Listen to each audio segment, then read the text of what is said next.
At 4, a popular rapper is facing over 60 charges after he was arrested in Cache County. NBA Youngboy was arrested this week at his Mill Creek home in what the Cache County Sheriff's Office is calling an ongoing investigation into criminal conduct. We are learning new details about why young rapper NBA Youngboy was arrested in Utah yesterday. The rapper, whose real name is Kentrell Deshaun Galden, was under house arrest as he awaited trial on federal gun charges. Several agencies, including the FBI and Secret Service, executed a search warrant yesterday morning. September 19th, 2023. Reed's Pharmacy in Hiram, Utah, received a prescription called in for a 74-year-old woman named Bethel White. The physician who called provided the proper identification, but the number he called from wasn't from his pharmacy. A phone call to the suspected pharmacy would confirm suspicions. The pharmacist didn't have a patient named Bethel White, he never called in a prescription, and apparently someone's made several orders using his name that day. The prescription was for an antibiotic, as well as promethazine with codeine, a Schedule 5 controlled substance, and one of the most abused and sought after drugs in hip-hop. The antibiotic was most likely just to make the prescription less of a red flag. Law enforcement would wait in the parking lot of Reed's Pharmacy waiting for someone to pick up the order, but nobody came. That same day, Spence's Pharmacy in Logan, Utah received a call from the same suspect using the same physician's information. This time, 71-year-old Gwendolyn Cox needed promethazine with codeine. 2 weeks after the prescription was called in, a female came and picked it up, stating Gwendolyn was her grandmother. The following month, Spence's Pharmacy received a second call requesting more lean for grandma. Spence's obviously realized the 71-year-old didn't just drink a whole bottle of syrup in less than 3 weeks, so this time they requested a hard copy of the prescription with the patient. So the suspect on the phone hung up the call. Spence's Pharmacy attempted to call the number back after looking up the physician's name, only to make contact with the real physician, finding out someone's been fraudulently using his credentials. On January 17, 2024, a fraudulent prescription was called into Larry's Pharmacy in Smithfield, Utah. It was the same deal. Another elderly woman wanted lean, and when things looked suspicious, the pharmacy called the police. An agent assigned to the Cache Rich Drug Task Force would conduct the initial investigation. Obvious similarities between the reports from the different pharmacies would lead officers to devise a plan. Contact would be made, and 2 females would arrive at Larry's Pharmacy to pick up the prescription. They'd be detained, and officers would smell a strong odor of marijuana coming from the Chevy Tahoe they drove in.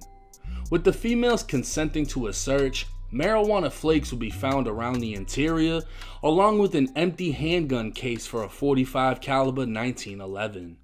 They'd claim the marijuana wasn't theirs, and they were picking up a prescription for a friend that they refused to name.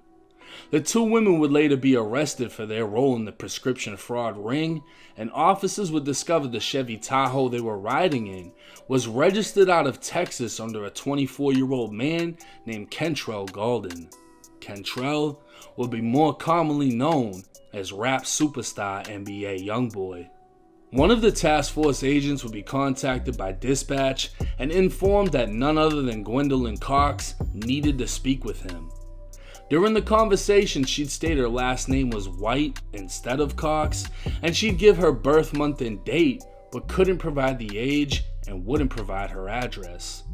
It was very clear to the agent that Gwendolyn was using a fake voice, as this old woman sounded like a much younger male from the South. She, or he, made a statement saying, "Well, I asked her to, and she said that she'll have you call me." The terminology ax instead of ask was a dead giveaway and consistent with a southern dialect from states like Texas, Georgia, and Louisiana. The following day, a person who self-identified as NBA Youngboy's business manager attempted to contact the drug task force in an effort to get the Chevy Tahoe out of the impound.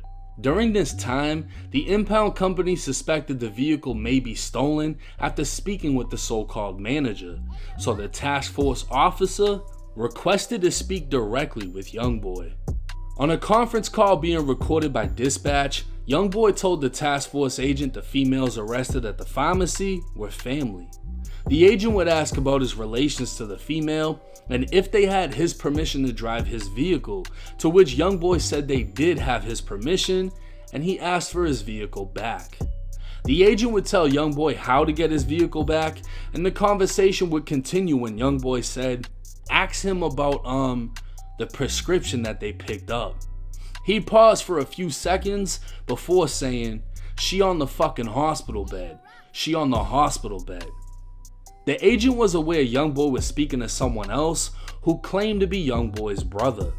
The call would break up and go silent for durations of time, leading the agent to believe they were muting the call.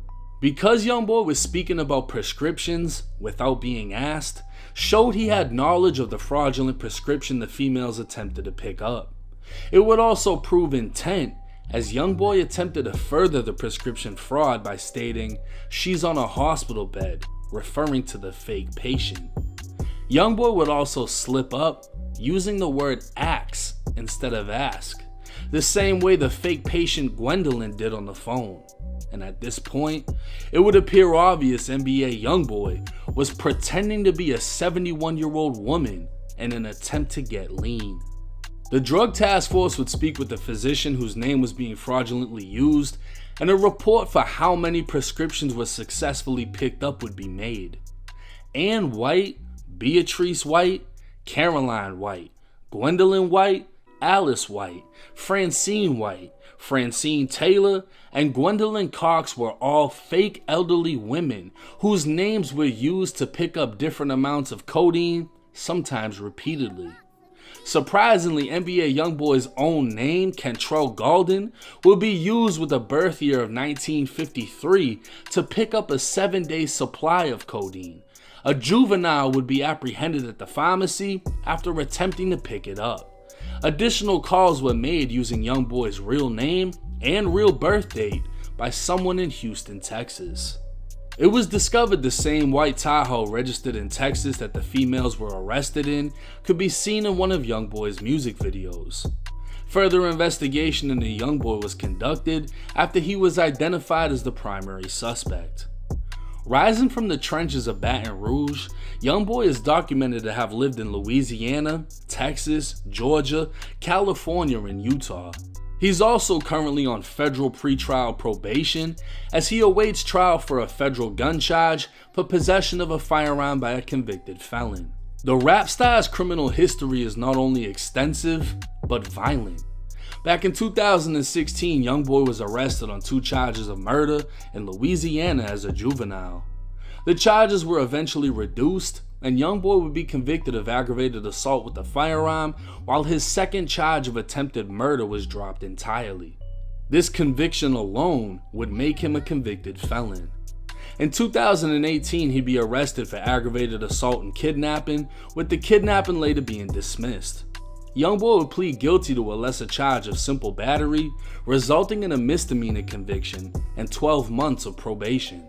In 2019, Youngboy would be arrested for marijuana in Georgia, and in 2020, he'd be arrested in Louisiana for possession of a firearm by a convicted felon, distribution of marijuana, possession of a controlled substance, illegally carrying a weapon, illegal possession of a stolen firearm, and possession of a controlled substance. In 2021, the feds would indict Youngboy for his Louisiana gun charge, and 3 years later, he'd still be on pretrial release. Youngboy has been identified by the FBI as the leader of the NBA Street Gang.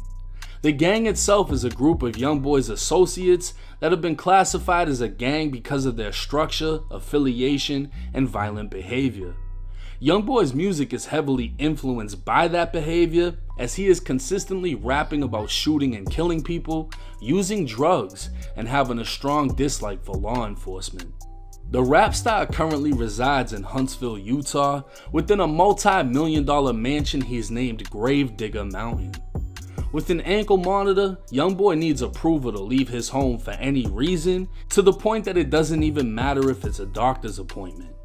All guests that enter Gravedigger Mountain also have to be approved by his federal probation before entering the property. The same suspects that would be caught up attempting to pick up fraudulent prescriptions were all on Youngboy's visiting list. On April 16, 2024, a search warrant was executed on Gravedigger Mountain.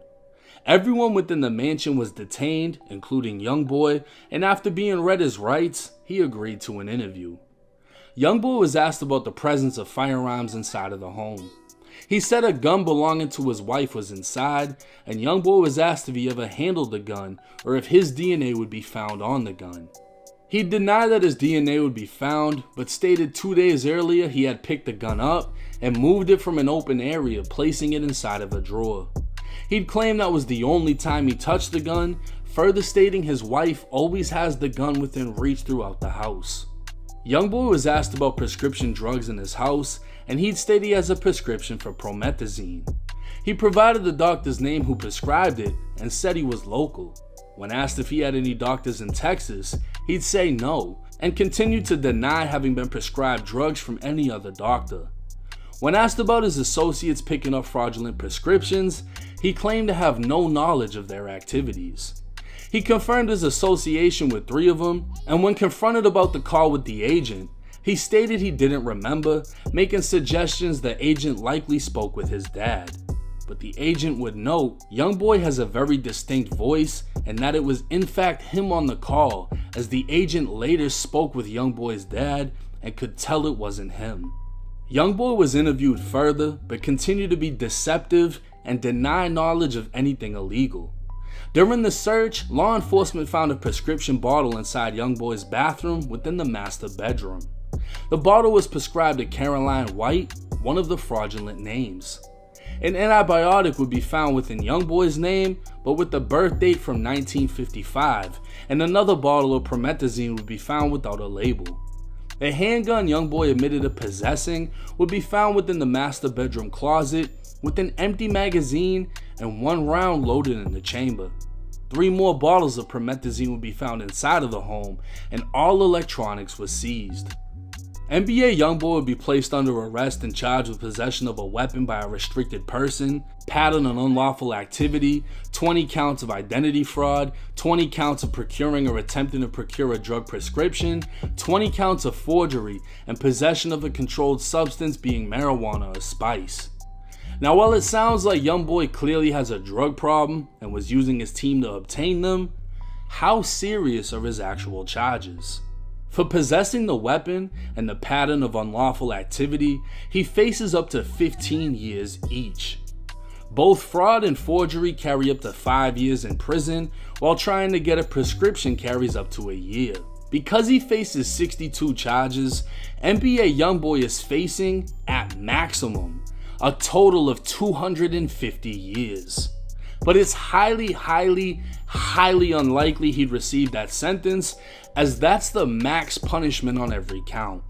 What is likely to happen is the feds will indict Youngboy again for being a felon in possession of a firearm, the same way they did after his arrest in Louisiana. If this happens, we can expect his pretrial release to be gone and Youngboy to be kept in a federal facility until both federal cases come to an end. The fact that he admitted he moved the gun is an admission of guilt, which his lawyer will have to fight to get that statement thrown out. On top of that, the gun was found loaded in his bedroom closet, meaning while he may not have physically possessed it, even though he said he did, he could still be charged with constructive possession for the simple fact that he had access to it. Obviously, being placed on house arrest for years is damaging to one's mental health, and a drug addiction can blur one's mind. But we'll just have to wait and see if Youngboy's legal team is able to find sympathy while prosecutors seek punishment and a judge weighs out justice.